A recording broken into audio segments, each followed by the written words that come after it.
السلام عليكم. اليوم جبت لكم طريقة تغيير الكيبورد في الآيفون الآزو 7.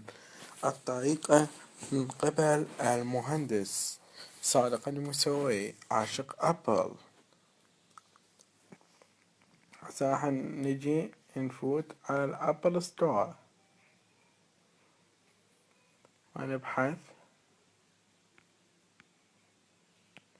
اسم البرنامج كول كي. اسم البرنامج كول كي.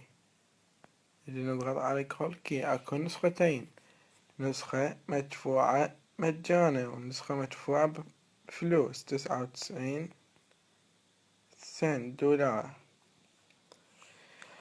راح نجي ننزل النسخة المجانية من كول كي.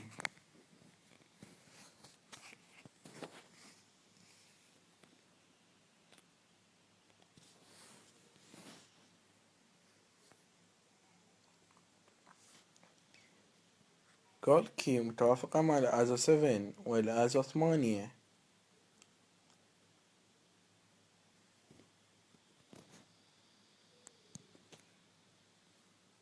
قيد الانتظار.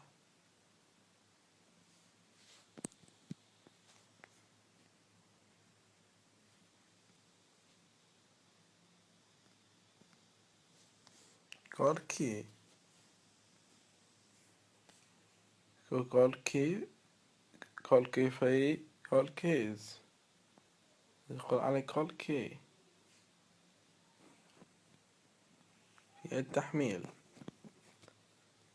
بعد حقطع الفيديو شوية خليه يحمل وارجع لكم.